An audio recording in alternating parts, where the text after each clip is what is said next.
Hi guys, मेरा नाम शिशिर है and thank you so much कि आज आप ये वीडियो देख रहे हैं। शुरुआत इस बात से करते हैं कि हम क्या करने की कोशिश कर रहे हैं, तो या हम किसके लिए क्या कर सकते हैं। तो अगर आप IT infrastructure support and management में अपना करियर बनाना चाहते हैं तो मैं आपकी उसमें थोड़ी बहुत मदद कर सकता हूं, और इसलिए कर सकता हूं क्योंकि मेरे को 15-20 साल हो गए हैं और मैं IT infrastructure support and management specifically Microsoft side में बहुत सारा काम कर चुका हूं। और मेरा ये मानना है कि अगर कोई भी आदमी पूरे दिल से और लगन से इस करियर में घुसना चाहता है, मैं ये नहीं कह रहा हूँ कि ये बहुत डिफिकल्ट करियर है और आपको बहुत सारी दिल और लगन की ज़रूरत है, लेकिन मैं ये कह रहा हूँ कि फार मोर देन कि आप जो एक डिग्री, काफ़ी बार लोग सोचते हैं कि एक बैचलर डिग्री आईटी में अगर नहीं है तो हम आईटी के अंदर एंटर नहीं कर सकते, तो वो वाली चीज़ नहीं है। हाँ, as long as you really want to get into this IT infrastructure support and management, तो मैं आपकी थोड़ी बहुत उसके अंदर मदद कर सकता हूँ। बाकी तो आपकी भी थोड़ी बहुत किस्मत है और कैसा आपका करियर आगे चलता है, होपफुली एवरीथिंग गोज वेल। अब IT infrastructure support and management होता क्या है, सबसे पहले उसकी बात कर लेते हैं। तो IT infrastructure support and management, अगर मैं ग्रास रूट लेवल पे बोलूँ तो एंड यूज़र के कंप्यूटर को सपोर्ट करना, चाहे आप एक एंड यूज़र सर्विस इंजीनियर की तरह काम करें, चाहे आप एक सर्विस डेस्क इंजीनियर की तरह काम करें, और बेसिकली एक एंड यूज़र को पीसी का सपोर्ट देना। और जब यही बंदा थोड़ा सा सीनियर हो जाता है तो वो आईटी सर्वर्स और इंफ्रास्ट्रक्चर को मैनेज करना शुरू करता है। तो चाहे वो सर्वर मैनेज कर रहा है एज अ वेंटल इंजीनियर, चाहे वो आइडेंटिटी मैनेज कर रहा है as a directory services engineer, चाहे वो मैसेजिंग मैनेज कर रहा है, चाहे वो वेब सर्वर मैनेज कर रहा है, चाहे वो एसक्यूएल के डेटाबेसेस मैनेज कर रहा है या किसी और तरह के डेटाबेसेस मैनेज कर रहा है, या काफ़ी बार किसी एप्लीकेशन को भी मैनेज कर रहा है। तो ये एक मिडिल लेवल हो गया। और जो सबसे फैंसी पार्ट इसका आज की डेट में दुनिया में चल रहा है, दैट इज जो आपका क्लाउड इंफ्रास्ट्रक्चर है, कि आप अज्योर एक्टिव डायरेक्टरी या फिर अज्योर के अंदर जितना इंफ्रास्ट्रक्चर आपका आईएएस इंफ्रास्ट्रक्चर बनता है, यानी इंफ्रास्ट्रक्चर एज सर्विस, या फिर पैस इंफ्रास्ट्रक्चर बनता है जैसे प्लेटफॉर्म एज सर्विस, और काफ़ी कुछ सास भी जैसे ऑफिस 365 हो गया, सॉफ्टवेयर एज सर्विस। तो इस तरह के कंपोनेंट्स को मैनेज करना, सपोर्ट करना, मेंटेन करना, इवन डेवऑप्स, आप टेराफॉर्म के टेम्पलेट्स लिखिए या फिर आप आर्म के टेम्पलेट्स लिखिए और आप अपने इंफ्रास्ट्रक्चर को डिप्लॉय कीजिए। तो ये सारी चीज़ें, क्लाउड भी जो है वो क्लाउड से शुरू नहीं होता है। अगर आपको एक अच्छा क्लाउड का इंजीनियर बनना है तो आपको इंफ्रास्ट्रक्चर की बहुत अच्छी समझ होनी चाहिए। तो हम जो करने की कोशिश कर रहे हैं, हम अपने इस प्रोग्राम के थ्रू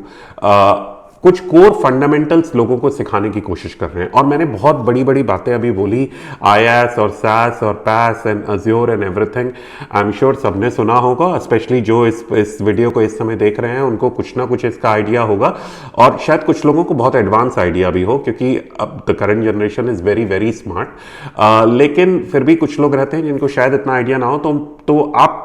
आप ये मत सोचिए कि the program is not for you, क्योंकि मैं जहां से शुरुआत कर रहा हूं इस प्रोग्राम की, मैं तो इस बात से शुरुआत करूंगा कि मेरा माउस कहां गया, कि ये माउस किस चीज़ को बोलते हैं और ये कीबोर्ड किस चीज़ को बोलते हैं। फिर मैं ये भी बात करूंगा कि हार्ड ड्राइव जो कंप्यूटर के अंदर लगी हुई है वो क्या चीज़ होती है, और प्रोसेसर किस तरीके से काम करता है, और प्रोसेसर किस किस तरीके के होते हैं, how they improve, how they become better. और वहीं से चलते चलते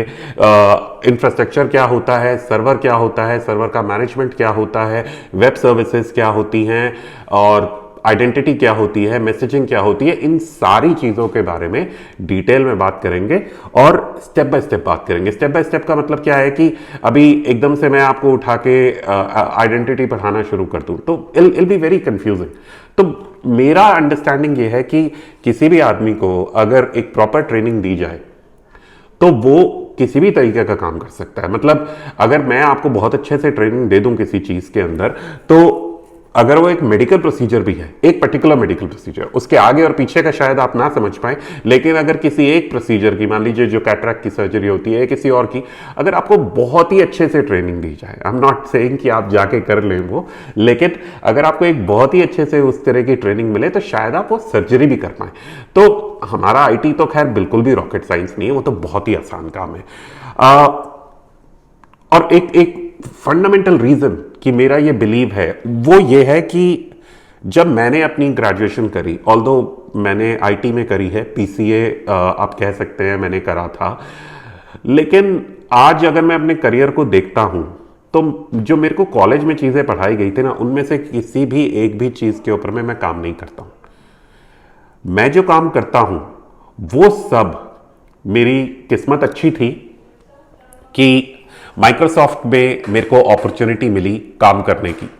तो जब मेरे को माइक्रोसॉफ्ट में अपॉर्चुनिटी मिली काम करने की, तो उन लोगों ने मेरे को लगभग 6 से 8 हफ्ते की एक ट्रेनिंग दी थी। उस 6 से 8 हफ्ते की ट्रेनिंग के अंदर मुझे जो जो कुछ पढ़ाया गया वही सब कुछ मैं आज अपने जो डे टू डे एक्टिविटीज है, 20 साल बाद भी अगर मैं बोलूं, तो जो फंडामेंटल्स मुझे तब पढ़ाए गए थे मैं वही आज भी यूज करता हूं। ऐसा नहीं है कि कोई बहुत अफलातूनी चीज या उससे कुछ बहुत ही अलग चीजों को मैंने पढ़ लिया और सीख लिया और वो जो था वो तो बिल्कुल बचकाना था। तो मैं उन्हीं चीजों को सब लोगों को समझाना चाहता हूं। सब लोगों को मतलब जो लोग मुझसे समझना चाहें और जो लोग इस प्रोग्राम को करना चाहें, इस कोर्स को करना चाहें, उनको मैं समझाना चाहता हूं। उनको मैं चाहता हूं कि वो इस प्रोग्राम को देखें और उन फंडामेंटल्स को समझें। क्योंकि अब ये मतलब, लेकिन मैं शायद आई थिंक मेरे को ये क्लैरिफाई करना चाहिए कि 8 वीक्स की ट्रेनिंग करने के बाद अगर कोई आदमी ये बोले कि वो जितना एक्सपीरियंस मुझे है या मेरे जैसे एक्सपीरियंस इंजीनियर्स को जितना नॉलेज रहता है उसको वो सब कुछ आ जाएगा, तो ऐसा तो नहीं होता। ऐसा इसलिए नहीं होता क्योंकि कभी भी आप अगर प्रैक्टिकलिटी से कोई चीज़ करने जाएंगे तो आपको पता चलेगा कि जो चीज़ थ्योरी में पढ़ाई जाती है और जो चीज़ जो प्रैक्टिकल में करी जाती है उसमें थोड़ा सा डिफरेंस रह जाता है। जनरली वो डिफरेंस इसलिए रहता है क्योंकि थ्योरी की जो इम्प्लीमेंटेशन होती है वो एग्जैक्ट स्टेप बाय स्टेप नहीं होती, कोई ना कोई गैप रह जाता है उसके अंदर और उसकी वजह से एक प्रॉब्लम आता है। लेकिन fact of the matter is, जब हम ट्रबल शूट कर रहे होते हैं किसी चीज़ को,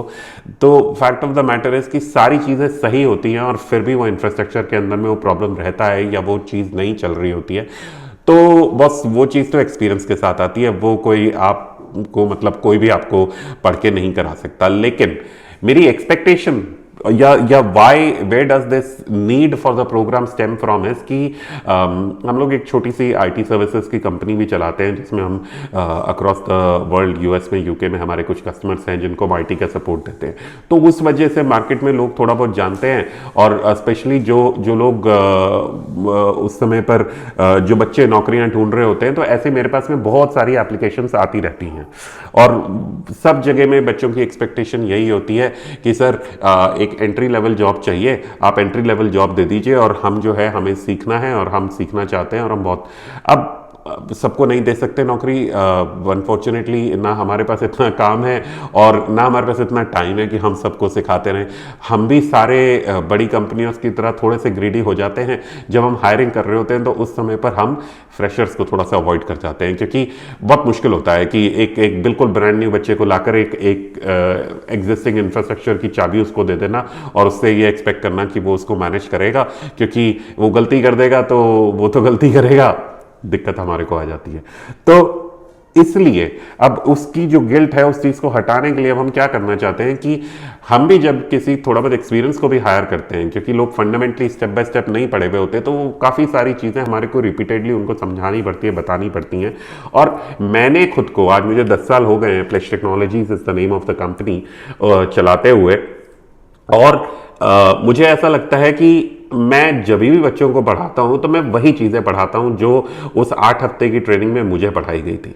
तो मैं क्या करना की कोशिश करी मैंने कि जो चीज़ मैं सब लोगों को पढ़ाता हूं, सब लोगों को मैं बताता हूं, वो चीज़ क्यों नहीं मैं एक प्रोग्राम की तरह बना दूं। और ये जो प्रोग्राम है ये वही आउटकम है जो हम लोगों ने अचीव किया है। हम लोगों ने वही सारी फंडामेंटल चीज़ें जो हम अपने ऑफिस में जो कोई एक बंदा ज्वाइन करता है, हम एक्सपेक्ट करते हैं कि ये सारी चीज़ें वो समझे, उन्हीं सारी चीज़ों को निचोड़ करके एक प्रोग्राम बनाया है। बल्कि इस प्रोग्राम की शुरुआत ऐसे ही हुई थी कि जब हम लोग रिपीटेडली लोगों को इंटरनली ट्रेन कर रहे थे, तो हम लोगों ने धीरे धीरे धीरे उस चीज़ को ऑटोमेट करना शुरू किया कि हमारा टाइम बार बार ना लगे, तो हम उसके मॉड्यूलेशन करते गए। पहले कागज़ के फॉर्म में बनाया, उसके बाद बीच में हम लोगों ने एक बार एजुकेशन के बिजनेस में जाने की भी कोशिश करी थी और तभी भी हमारे को काफ़ी सक्सेस मिली इसके अंदर। हम लोगों को काफ़ी सारे स्टूडेंट्स भी एनरोल हुए, बट उसके अंदर में एक चैलेंज क्या आता था पता है, कि बच्चे एनरोल हो जाते थे और अनफॉर्चुनेटली उस टाइम पर तो लोग पैसे देके एनरोल होते थे।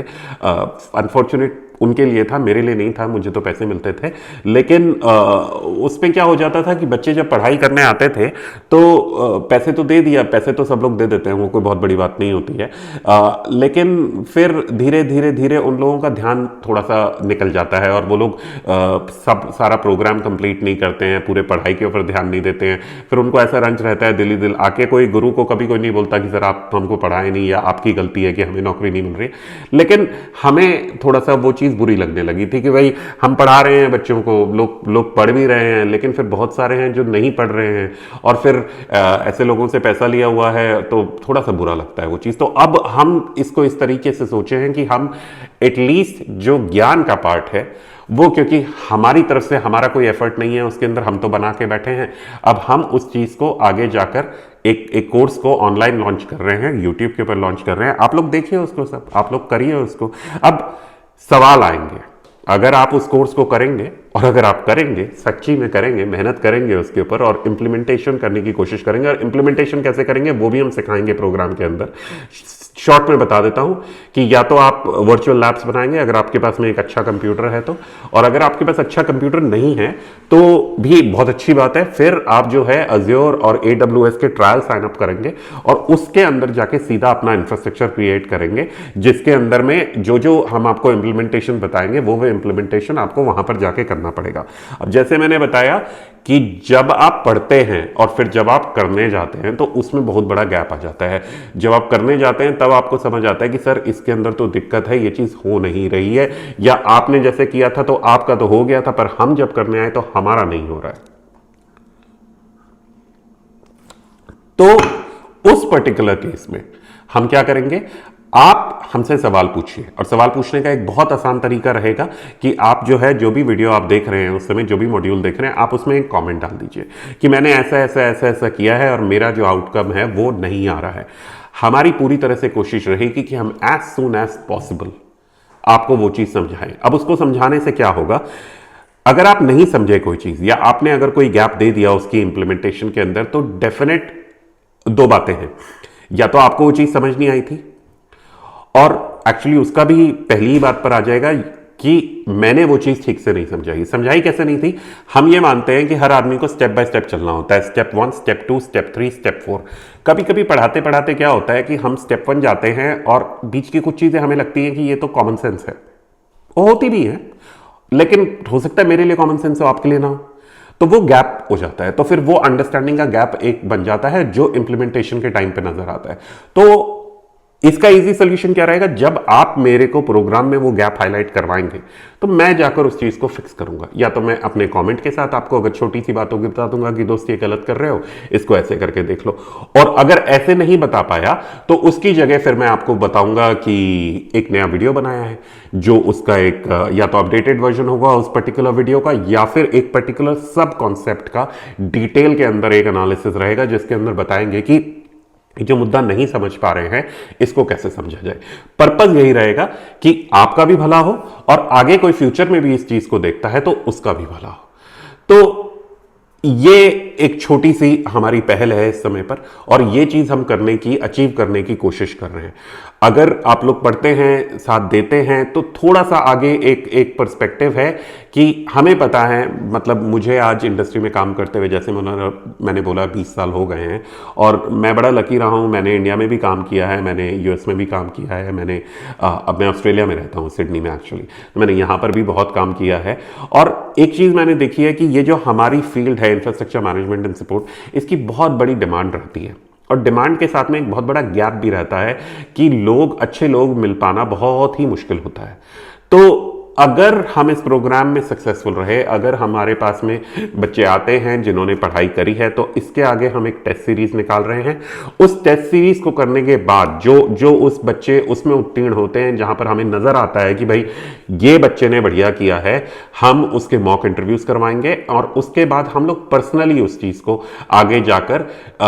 कंपनीज को पिच करना चाहते हैं कि बॉस ये बच्चा जो है ये रेडी है, या रिक्रूटर्स को पिच करना चाहते हैं कि ये बच्चा जो है ये रेडी है, he is a good guy, he has done whatever we have asked for, and we believe that he is a good fit, and it is a win-win situation for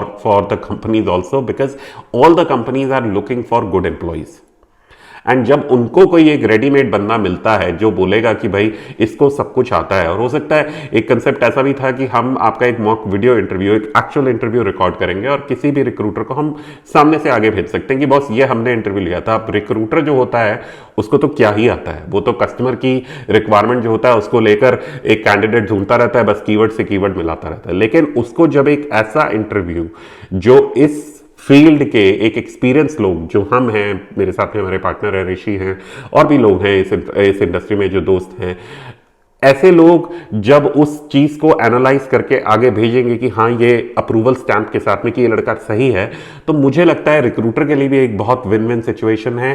employer के लिए भी बहुत win win situation है, और जो बच्चा higher हो रहा है उसके लिए तो डेफिनेटली बहुत ही विन विन सिचुएशन है। तो ये चीज हम यहाँ पे करने की कोशिश कर रहे हैं, और मैं चाहूंगा कि अगर आप आईटी इंफ्रास्ट्रक्चर में आपने अभी अभी अपना करियर शुरू किया है, या फिर अगर आप सोच रहे हैं शुरू करने की, चाहे आप 11th क्लास में हैं, 12th क्लास में हैं, कॉलेज में हैं, या कॉलेज पास आउट हो गए हैं, अभी अपना फर्स्ट जॉब सर्च कर रहे हैं, तो this would be a very very appropriate time कि आप इस सब के थ्रू, मतलब जो हमारा मॉड्यूल्स है, हमारा जो पूरा प्रोग्राम है उसके गो थ्रू करिए, और उसके बाद हमारे साथ आगे बढ़ने की कोशिश करिए, ताकि we can do something for you, and हमें अच्छा लगेगा कि जो हमने थोड़ी बहुत पढ़ाई करी है या जो चीज़ें हम सीख पाए हैं वो हम आगे किसी को पास ऑन कर पा रहे हैं और लोग अपना करियर बना पा रहे हैं। कोई भी सवाल रहता है दोस्तों प्लीज पूछिए, कमेंट सेक्शंस हैं, जो भी आपको लगता है कि मेरे इस प्रोग्राम में, मेरे इस प्रोसेस में कोई कमी है या उसको बेटर करने का कोई तरीका है तो बताइए। आगे फ्यूचर में इस प्रोग्राम को बहुत बेहतर बनाने के हमारे प्लान्स हैं, लेकिन अभी बेबी स्टेप्स लेंगे, धीरे धीरे छोटा छोटा शुरू करेंगे, और उसके बाद जहां तक पहुंच पाए देखा जाएगा आगे फ्यूचर में। चलिए, बहुत बहुत शुक्रिया, थैंक यू सो मच, आपने मेरा इतना लंबा वीडियो सुना, and I really appreciate it. I will see you soon, and hopefully आप लोगों से मुलाकात होती रहेगी और बातचीत होती रहेगी। आपके सवाल मैं हमेशा सुनता रहूँगा और जवाब देने की हमेशा कोशिश करता रहूँगा। शुक्रिया।